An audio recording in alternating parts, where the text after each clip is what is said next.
지쳐서 기도할 수 없고 눈물이 빗물처럼 흘러내릴 때 주님은 우리 연약함을 아시고 사랑으로 인도하시네.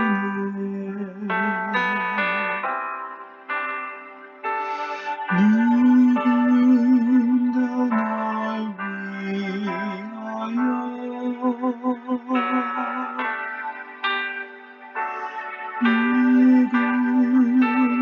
기도하네.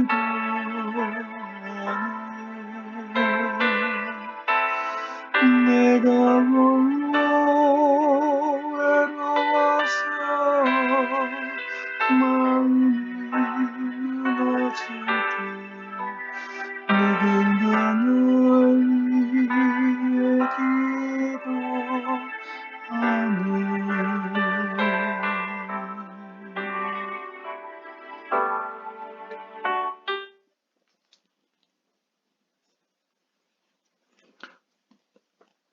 주님 평화. 네, 안녕하세요. 오늘 하루 잘 보내셨습니까? 예, 저는 오늘 방송 녹화 잘 마치고 그리고 이렇게 또 내일 복음 나누기를 하기 위해 왔습니다. 오늘 지금 현재 구독자가 103명이에요. 아침에 103명 돼서 너무너무 감사하다고 인사드렸는데 또 3분이 더 이렇게 들어오셨습니다. 그래서 덕분에 제가 너무 감사한 마음으로 짧은 성가 한 곡을 이렇게 불렀습니다. 어떠셨는지 모르겠습니다. 그냥 1절만 불렀어요. 너무 길면 또 그러실 것 같아서 1절만 불렀습니다. 아무튼 오늘 누가 얘기하더라고요. 그 시청만 하는 것이 아니라 구독, 좋아요 눌러주셔야지 된다고 얘기를 해주시더라고요. 그래서 저도 이렇게 구독 그리고 좋아요 꾹꾹꾹 눌러주시기 바랍니다. 사랑합니다. 네, 내일 복음은 마르코 복음 16장 15절에서 18절의 말씀이에요. 내일은 성 바오로 사도의 회심 축일이기도 한데요. 아무래도 성 바오로께서 다른 사도들보다도 훨씬 더 의욕적으로 정말 자신이 능력되는 한도 안에서 정말 많은 곳을 다니면서 예수 그리스도를 선포했죠. 특별히 바오로 사도는 다른 사도들과는 달리 예수님을 직접 만나지 못했어요. 예수님과의 첫 만남이 신과의 만남이었던 거예요. 그가 믿었던 하느님이 송두리째 뒤바뀌는 그런 역사적인 순간을 다마스커스에서 박해하러 가는 도중에 맞이하게 됐고 얼마나 혼란과 고통이 있었겠습니까? 눈이 멀었다는 것, 그동안 자신이 잘못된 하느님의 상에 눈이 가려져서 맹인으로 살아왔다는 그것을 인정하는 그 시간을 지난 후에 마침내 그가 눈을 떴을 때 마치 맹인이 예수님에 의해서 눈을 뜬 것처럼 이제 주님을 올바로 알아배우게 되고 정말 담대하게 온 세상 당시에 그가 할 수 있는 모든 곳을 향하여 선교 활동을 펼치죠. 물론 그는 그의 태생적인 그 바리사이로서의 그 어떤 뭐라 그럴까요? 금수저죠. 흔히 말하는 그런 배워왔던 사람으로서 그가 정말 깨부숴야 될 것들이 너무 많았어요. 왜냐면 당연히 그는 학자였기 때문에 예수님, 하느님의 진짜 하느님이 인간이 되셔 오셨다면 당연히 양식 있고 똑똑하고 뭔가 좀 영향력 있는 이들과 교제해야 되는 게 당연하다고 그도 여기고 살았을 거란 말이에요. 그 가치관을 다 무너뜨리는데 그동안 상당히 많은 시간이 걸렸을 겁니다. 깨달았다고 해서 그것이 온전히 그대로 변하는 것은 아니거든요. 습관은 끊임없이 그 반대되는 어, 행동을 반복 학습함으로써 없애야 되는 겁니다. 그래서 바오로 사도도 끊임없이 낮아지는 그런 과정을 거쳤어요. 실수하고 넘어지고 하면서 그의 인생을 통틀어서 자신을 겸손하게 낮춰가는 작업을 해서 마침내 자신의 약점을 자랑하기까지 이르는, 자신의 죄를 자랑하기까지 이르는 어, 단계까지 가게 되죠. 어쨌든 그 바오로 사도의 회심, 그 우리 하느님을 직접 보지 못했던 우리들에게 어, 여러 가지 지침을 내려줄 수가 있겠죠. 그래서 자, 내일 복음 마르코 복음 16장 15절에서 18절 말씀인데요. 특별히 마음에 와닿는 말씀이 여러분들도 어딘가에 있겠죠. 있으실 텐데 저에게는 두 군데가 있습니다. 먼저 온 세상에 가서 모든 피조물에게 복음을 선포하여라. 이것이 예수님께서 우리 가톨릭 교회 모든 그리스도인들에게 명하신 지상 최대의 최고의 명령이에요. 모든 피조물, 이것은 사람뿐만 아니라 이 환경, 하나님이 만드신 모든 세상에까지 복음을 선포하는 거예요. 그게 뭐냐면 환경 오염시키지 말란 얘기예요. 동물들 학대하지 말란 얘기예요. 파괴하지 말란 얘기예요. 이 세상을. 모든 피조물에게 복음을 전하라는 것은 복음은 기쁜 소식이고 해방이잖아요. 자연을 있는 그대로 보고 감싸고 품어줄 수 있는 그러한 인간뿐만 아니라 정말 우리들이 하느님 나라를 살아가기 위해서는 이 자연과 더불어 이 세상과 더불어 피조물과 더불어 살아가는 법을 익히고 배워야 합니다. 물론 옛날 물질 문명이 발달하기 전엔 그렇게 살았어요, 인간도. 하지만 인간이 물질 문명이라는 것을 점점 발전시키고 그리고 사유화하고 그리고 변화시켜 가면서 정말 많은 곳에서 환경 파괴와 폭력이 소멸이 일어나게 됐죠. 이 복음을 선포하는 것은 단순히 하느님 믿고 그리스도 믿고 세례 받는 그런 차원의 것이 아닙니다. 모든 피조물이라 함은 결국은 세상 끝, 이 모든 내가 바라보고 내가 만나는 모든 것을 복음화시키는 것이야말로 그 안에서 기쁨을 서로 나누는 것이야말로 그렇기 때문에 우리가 재화도 함부로 낭비하는 것이 아니라 가치 있게 사용하고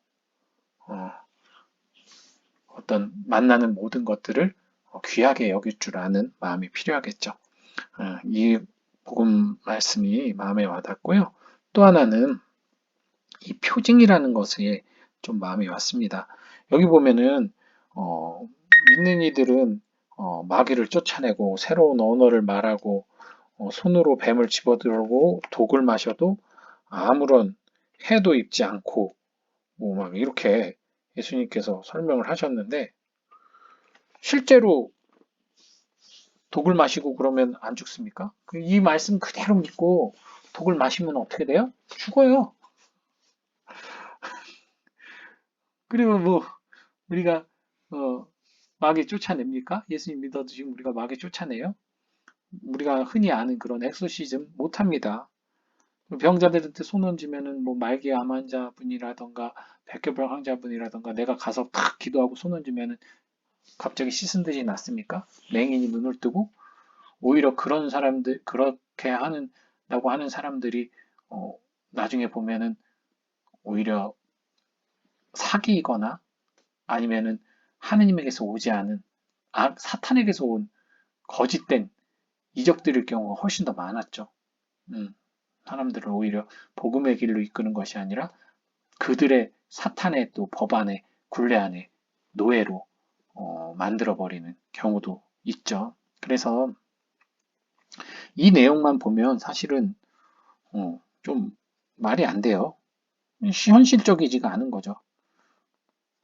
그래서 표징입니다. 표징은 우리가 성체를 예수님의 실체 변화로 받아들이잖아요. 하지만 다른 사람들이 바라볼 때는 어떻습니까? 그것이 예수님의 진짜 살이고 그게 예수님의 피예요? 그들의 눈엔 그냥 밀가루와 포도주일 뿐이에요. 하지만 우리의 믿음 안에서 그것은 실질적으로 예수님의 살과 피가 됩니다. 우린 그것을 믿는 사람들이에요. 정말 많은 신자분들 중에 그냥 성체 모시는 거다라고 생각하고 예수님 몸이지 피지 그렇게 단순하게 생각하셔서는 안 돼요. 그럴 때 그 적대자들이 반대 의견을 대고 그게 진짜 몸이야? 그게 진짜 피하라고 그 왜 몸이야? 그냥 수린돈만? 라고 말할 때 우리가 할 말이 없어요. 이것은 절대적인 믿음입니다. 주님이 그렇게 말씀하셨고 그리고 그것이야말로 정말 우리들의 믿음 안에서 현실화되는 살아있는 표징이라는 것을 그리스도인들은 명확하게 인식하고 있어야 돼요. 예, 마찬가지입니다. 이 표징은 세상 사람들의 눈에 보면 독사에 물려 죽기도 하고 마귀들을 쫓아내는 것 같지도 않고 병자들 손을 줘도 낫지 않아요. 세상 사람들의 눈엔 그래요. 그리고 순교하는 사람들 보면 어떻게 주님 믿는다는 사람들이 주님은 구해주지도 않고 너희 하느님은 저렇게 당신 사랑하는 백성들을 저렇게 죽음과 고난과 고통으로 몰아내느냐? 그들은 그렇게 봅니다. 하지만 우리가 주님을 믿는다는 것은 우리가 주님 안에서 해방된다는 것은 말 그대로 이미 우리는 자유를 쟁취했다는 거예요. 구원을 이루었다는 얘기예요.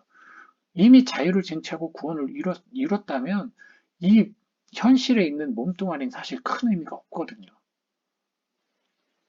이미 이루었어요. 하느님 나라를 살아갈 사람이에요. 그렇다면 이 지상에 그 짧은 생을 살아가는 고통이나 어려움쯤이야? 그게 무슨 대수냐? 바로 그런 마음을 갖고 있는 그런 신념을 갖고 있는 분들이 순교를 하신 거거든요. 우리는 아직 그만큼의 믿음이 있지 않고 현실의 어려움과 불안만으로도 뭐 대단한 박해도 필요 없어요. 그냥 현실의 어려움과 불안만으로도 쉽게 믿음이 흔들리고 하느님께 원망을 내뱉고 그리고 기도하기를 멈추는 나약한 존재들이란 말이죠. 그래서 우리들은 아직은 멀었어요. 우리는 뭐 순교자처럼 탁 그렇게 확고하게 바로 믿음이 생기지 못한다 할지라도 우리는 비록 멀었지만 이 마음을 갖고 내가 겸손하게 그런 부족함 안에서도 주님을 믿으려는 이 의지를 갖고 주님께 이 의지의 나머지 부분을 주님께서 다 채워주시기를 끊임없이 청해야 됩니다. 나의 부족함의 나머지는 주님께서 채워달라고. 내가 채워가는 것이 아니라 나는 이미 주님 안에서 이미 구원됐어요. 그렇다면 이제 그것에 대한 내 부족한 믿음은 주님이 채워주시기를 청해야 돼요. 나는 노력을 해야겠지만 그 내 노력이 얼마만큼의 완성을 이룰지에 대해서는 나는 장담할 수가 없습니다. 그저 나는 기도할 뿐이죠. 나머지는 주님께서 채워주는 겁니다. 즉 세상 사람들이 보는 표징과 우리들이 받아들일 표징은 다른 거예요. 당연히 사도들 그들이 머리카락 하나도 못 건드릴 거라고 했지만 다 순교당하셨단 말이에요. 예수님 거짓말 하신 거냐? 아니죠. 이미 그들의 진정한 참된 생명, 영원한 생명, 참된 생명은 하나도 손털 하나 건드려지지 않았어요. 구원받을 그들의 존재 자체는 아무런 해도 있지 않았어요. 그건 사실이에요. 썩어 없어질 육신의 고통 외에 나머지는 아무런 해를 입지 않았단 말이죠. 주님이 말하는 것은 존재를 얘기하는 겁니다.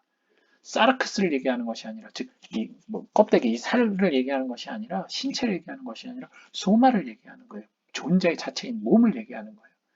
나 자체는 아무런 해도 입지 않아요. 주님 안에 있는 그 믿음과 그 신앙 안에 그의 삶의 기쁨, 구원의 기쁨 안에 있는 이들은 어느 하나 해지는 게 없어요. 왜? 기쁨 안에 있기 때문에. 감사함 안에 있기 때문에. 그렇잖아요. 우리 너무나 기쁘고 감사한 그런 상황 안에서는 웬간히 기분 나쁘고 웬간히 상처된 말도 그냥 용서하고 이해할 수 있지 않습니까? 예전에 사실 제가 어떤 형제하고 사이가 많이 안 좋았는데 소품 받는 날, 소품 받은 날이에요. 이제 저도 이제 소품을 받았으니 얼마나 기분이 좋겠어요. 너무너무 이제 기분 좋고 너무 많은 감사한 분들 때문에 감사하고 그랬는데 그 형제가 쓱 오더니 이제 저한테 매우 매우 사실 생각해보면 불쾌할 얘기를 했어요. 제가 너무 불쾌할 얘기를 너무 천연덕스럽게 했습니다. 근데 사람이 기분이 좋으니까 그래요? 알겠어요? 라고 제가 웃으면서 얘기를 하더라고요.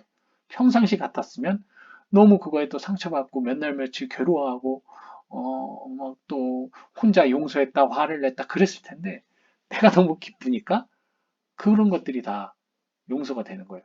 대인연 같은 거죠. 흔히 말하는 대인연. 너무 기쁜 나머지 모든 죄들이 용서되는 그 느낌. 마찬가지인 것 같아요. 우리가 주님 안에서 기쁨에 머물러 있을 때 진짜 용서도 할 수 있고 이해도 할 수 있고 받아들일 수 있는 힘과 능력과 여지가 생겨요. 근데 우리가 신앙생활하면서 겨우겨우 따라가고 겨우겨우 막 그 신앙의 기쁨보다는 신앙생활 하면서도 왜 난 이렇게밖에 안 되고 환경은 왜 이것밖에 안 되고 불평불만이 쌓이는 사람은 조그마한 역경 속에서도 무너질 수밖에 없는 거죠. 불안할 수밖에 없는 거죠. 예. 저도 저의 성격상 예기불안이 강한 사람이에요. 정말 강한 사람인데 예기불안과 신앙은 따로 떨어뜨려 놓고 있습니다. 분명하게 그것을 제가 분리하고 살아요. 성격은 그런 불안이 있지만 그렇다고 해서 나의 구원에 대해서 불안해하지는 않습니다. 비록 나의 모습은 정말 볼품없지만 저는 주님께서 구원하시라는 확신을 갖고 살아가요. 그 확신을 갖고 살아가기 때문에 자주자주 저의 나약함을 알아차릴 수 있고 내가 유혹에 빠졌으면 알아차릴 수 있고 다시금 주님 안에서 기뻐하려고 하는 그런 마음이 샘솟을 수가 있는 거예요. 그걸 알아야 그런 생각이 들죠. 알지 못한 채는 아무리 그것을 내가 그렇게 살려고 해도 힘들어요. 모르는데, 답을 모르는데. 그죠? 그래서 우리들의 표징과 사람들이 보는 표징이 다르다는 것을 여러분들이 기억하셨으면 좋겠습니다. 밑에는 우리 수도에서 잠비아에 건설하고 지금 학생이 거의 200여 명에 달하는 우리 중고등학교입니다. 기숙사까지 해서 지금 학교로 거의 완공 단계에 이르르고 많이 힘든 상황이에요. 지금 막판이라 더 많은 사실은 도움의 손길이 필요합니다. 사실 저희 수도에는 정말 작은 수도입니다. 저희 작은 수도에가 이런 어마어마한 땅과 어마어마한 건축가 학생들을 가르칠 수 있는 이 정도의 재원을 마련할 수 있는 것 자체가 사실은 기적이라고 봐요.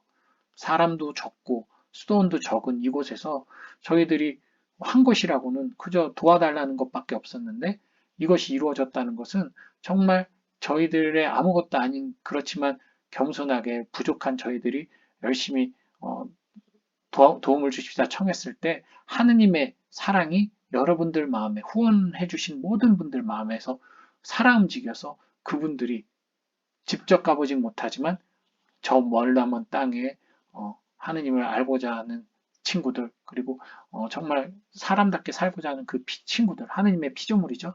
그들이 제대로 교육받고 살 수 있도록 감사하며 행복하게 살 수 있도록 도움을 주셨기 때문에 이런 기적이 일어난 거거든요. 아무리 생각해봐도 저희한테는 이게 기적이에요. 저희 수도원 상황과 현실로 봐서는 불가능한데 이렇게 했다는 자체가 정말 너무나 감사합니다. 하느님께 감사하고 하느님의 말씀을 알아듣고 모든 피조물에게 복음을 선포하는 그 마음으로 도와주신 모든 분들께 진심으로 감사드립니다. 저희 구독하시는 분들도 저는 감사드려요. 저희 수도원을 좀 기억해 주시고 프란치스코 종교봉사 수도회를 기억해 주시고 또 기도해 주시면서 저희 수도에도 좀 더 성장할 수 있기를 또 바랍니다. 아무튼 오늘 복음 나눔은 이렇게 하고요. 여러분들도 오늘 밤 좋은 밤 되시고 내일 바오로의 회심축일 맞이해서 우리들도 보이지 않는 하나님을 믿는 우리들도 좀 더 바오로의 마음을 닮아서 하느님을 향한 정말 신뢰와 신앙과 믿음을 더욱더 굳건히 해주십사 청하는 하루 되셨으면 좋겠습니다. 주님 평화.